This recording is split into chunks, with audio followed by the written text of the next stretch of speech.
លោកអ្នកអានទាំងឡាយក្នុងទីបំផុតខ្ញុំក៏ចេញចាកស្រុកកោកេឡាក្រៀមពួកអ្នកស្រុកតាមជូនដំណើរខ្ញុំអស់រយៈផ្លូវប្រមាណកន្លះយោជន៍ហើយក៏លាត្រឡប់ទៅវិញគ្រប់គ្នាមានទឹកភ្នែកហូរជោកមុខដោយសេចក្តីរលឹកនឹកអាល័យដល់ខ្ញុំតាមពិតខ្ញុំមិនមែនជាសាច់ញាតិសាលោហិតបងប្អូនពងផៅរបស់គេទេតែមនុស្សគ្រប់គ្នាក្នុងភូមិស្រុកនេះក៏ស្រឡាញ់គោរពរាប់អានខ្ញុំដោយសុទ្ធចិត្តមិនព្រមឲ្យខ្ញុំចេញចាកឃ្លាតពីគេចង់ឲ្យខ្ញុំនៅជាមួយរហូតអវសានជីវិតតែខ្ញុំនៅនឹងពួកគេរហូតមិនបានព្រោះនីតិរបស់ខ្ញុំគឺការធ្វើដំណើរទៅក្នុងលោកដ៏ធំទូលាយដោយបាក់សីតូចដែលហើរទៅក្នុងអ្នកភាកាសដោយត្រីហែមុជទៅមកក្នុងមហាសមុទ្រសេរីភាពក្នុងការធ្វើដំណើរដើរត្រាច់បនេចរគឺកំពូលសេចក្តីប្រាថ្នារបស់ខ្ញុំសេចក្តីក្លាហានដាច់ខាតមិនខ្លាចស្លាប់គឺជាពាហនៈយានជំនិះនាំខ្ញុំទៅសេចក្តីល្អជាគ្រឿងក្រោះឬអាវុធដែលខ្ញុំប្រើការពារខ្លួនរហូតមកព្រោះសេចក្តីល្អនេះឯងមនុស្សដែលមកស្គាល់ខ្ញុំទើបស្រឡាញ់ខ្ញុំសុខកាយសប្បាយចិត្តការខ្ញុំនៅជាមួយផងអាល័យស្រឡាញ់ការខ្ញុំបែកឃ្លាតទៅសេចក្តីល្អនៅទីណាសេចក្តីល្អនៅក្នុងខ្លួនមនុស្សគ្រប់គ្នាគ្រប់មនុស្សមានសេចក្តីល្អសេចក្តីអាក្រក់ប៉ុនគ្នាតែហេតុអ្វីទើបមនុស្សនេះល្អមនុស្សនេះអាក្រក់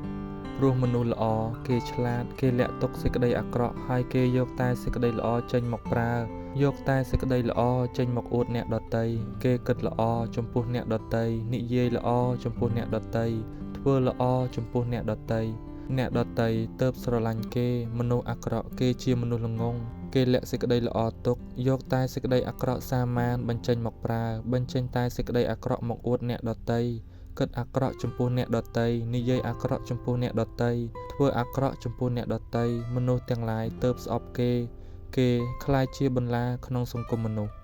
លោកអ្នកអានមនុស្សគ្រប់គ្នាចង់ឲ្យអ្នកដទៃស្រឡាញ់ខ្លួនចង់ឲ្យអ្នកដទៃនិយមសរសើរចូលចិត្តខ្លួនហើយក៏ធ្វើឲ្យគេស្រឡាញ់ខ្លួននិយមខ្លួនដោយវិធីផ្សេង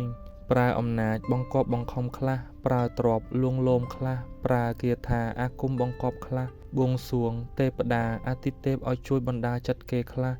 តែមិនបានលទ្ធផលដោយបរិបូរណ៍ទេព្រោះវិធីទាំងនេះជាវិធីខាងក្រៅសេចក្តីស្រឡាញ់ដែលកើតពីវិធីទាំងនោះជាសេចក្តីស្រឡាញ់សាស្រាក្លែងក្លងមិនគង់វង្សថិតថេរវិធីដែលល្អយ៉ាងបំផុតគឺសេចក្តីល្អគិតល្អចំពោះគេនិយាយល្អចំពោះគេធ្វើល្អចំពោះគេហើយគេនឹងស្រឡាញ់គោរពរាប់អានយើងយ៉ាងជ្រាលជ្រៅនឹងនៅស្ថិតស្ថេរជាដរាបខ្ញុំប្រើសេចក្តីល្អនេះឯងជាអាវុធការពារខ្លួនបានទទួលសិរីជ័យមង្គលលទ្ធផលល្អរហូតតាមរយៈផ្លូវដ៏យូរនិងវែងឆ្ងាយដែលខ្ញុំបានឆ្លងកាត់ត្រាច់ចរមកលោកអ្នកអានការបែកឃ្លាតពីអ្នកស្រុកកោកេឡាក្រៀមមកខ្ញុំក៏នៅគិតដល់ពួកគេទាំងនេះក៏ព្រោះសេចក្តីល្អរបស់ពួកគេនោះឯងតែទោះយ៉ាងនឹងក៏ដោយខ្ញុំក៏ខំសង្កត់ចិត្តបំភ្លេចពួកគេព្រោះសេចក្តីអាល័យគិតដល់មិនថាគិតដល់មនុស្សគិតដល់ទីកន្លែងឬគិតដល់វត្ថុរមែងធ្វើចិត្តឲ្យស្វិតស្រពោនក្រៀមក្រំមិនសប្បាយក្នុងទីបំផុតពាក្យថាកោកេឡាក្រៀមក៏សន្សឹមហើបបាត់ទៅពីសេចក្តីទ្រទ្រង់ចាំ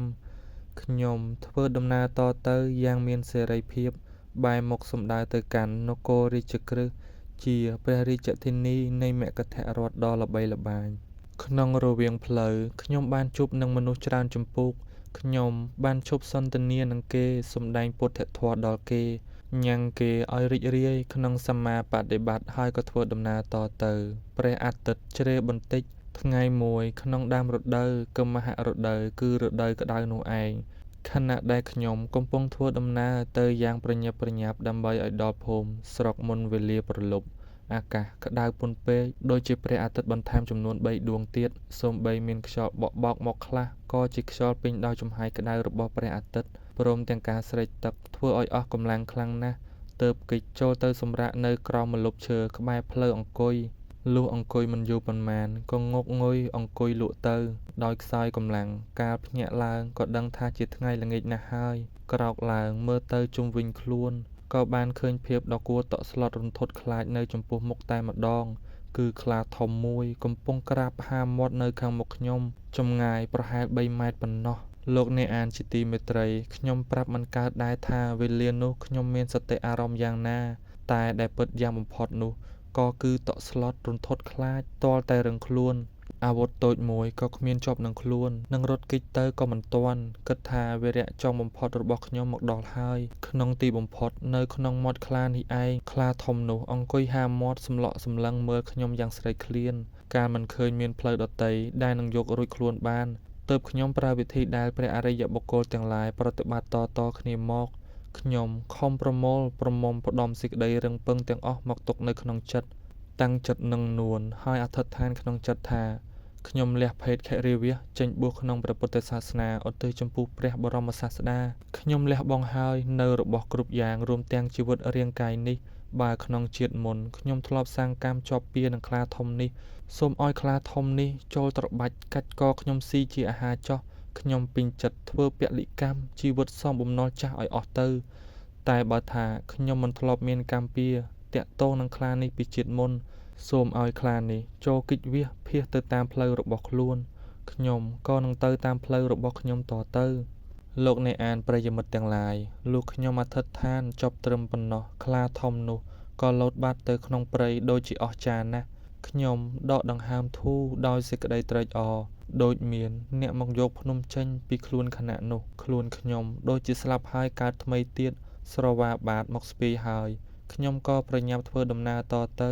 ដោយមិនបែរមើលខាងក្រោយឡើយនេះជាគ្រាដំបូងដែលខ្ញុំបានជួបប្រទះសត្វសាហាវនិងយករួចខ្លួនបានយ៉ាងមហាសាលតែក្នុងវេលាតមកការពើប្រទះភ័យដូចនេះក៏คล้ายជារឿងធម្មតាសម្រាប់ខ្ញុំ